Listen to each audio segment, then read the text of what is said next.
And now it's time for Development Debates. We dig deeper into some of the questions shaping the future and present of China. Today, we'll discuss how China's new pickle index reflects its future economic development. The country's macroeconomic data once again saw a discrepancy between provincial and central government reports. The Chinese media reported the total GDP calculated by each provincial government's data was around $520 billion larger than the central government statistics during the first half of this year.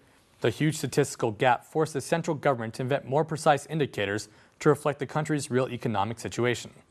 Recently, both domestic and foreign media have been looking at a new economic index. It's called the pickle index. Pickles are very popular among Chinese migrant workers due to their cheap cost and full flavor.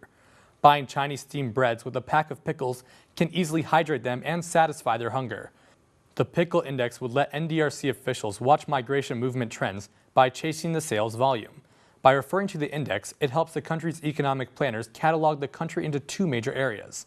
The first area is a population inflow area, and the second is a population outflow area. By doing this, the NDRC officials would implement two differentiated urbanization policies fitting these areas. The U.S.-based China Press newspaper gives an example to explain how the index works. Between 2007 and 2011, shares of Fuling pickles in southeast Chinese provinces dropped from 49% to less than 30%. This indicates an increase in the outflow of the population in this area. Although the NDRC denies they invented the index, Chinese economists and financial commentators don't doubt its credibility as a valuable reflection of the country's real economic situation. The pickle theory seems to be a valuable reflection of migration patterns, so these experts are instead debating the economic effects of migrant workers' outflow from Southeast China. Financial commenters of Securities Times, Fuji and Li, believes the outflow of migrant workers in Southeast China is beneficial to China's economic development. Fu said that during the past 3 decades, China's coastal provinces attracted a huge amount of migrant workers from poor areas. A huge amount of migrant workers helped them develop industries of low value-added manufacturing and increase energy consumption. It did help the expansion of Made in China spread globally, but now the work is gone. Fu said that because of the rising cost of labor and shrinking overseas demand, the Chinese government should seek structural changes to the economy.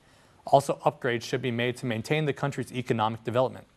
Instead of hiring large amounts of migrant workers, using mechanical equipment to replace them could provide new energy to economic development. For the country's inner provinces, the return of migrant workers would contribute to the area's urbanization process. Fu believes that moving labor forces back to China's inner provinces would force coastal provinces to use more advanced industries. However, another financial commentator, Jiang Bao, wrote on his blog that he worries about the situation reflected by the pickle index. Jiang said the changes of the index indicate an end to the country's urbanization process. He thinks that it will lead to a hollowing out of the real economy. Jiang said the rising cost of living, low incomes, and an insufficient social welfare system will force these workers to return home. If China's economic restructuring won't follow up in time, this would bring huge risks to future development. Jiang also said China's major factor for economic development, demographic dividends, have gradually started disappearing. This is due to the implementation of over 3 decades of the one-child policy. Therefore, without social welfare programs for migrant workers, the country's urbanization process would come to a stop. Big cities might still keep this dynamic, but many smaller cities would fall into a recession. It's predicted that about 200 million migrant workers will move to cities in the future. No country has ever seen a migration like this before. So hopefully this doesn't become an excuse for lackluster social welfare programs for the workers.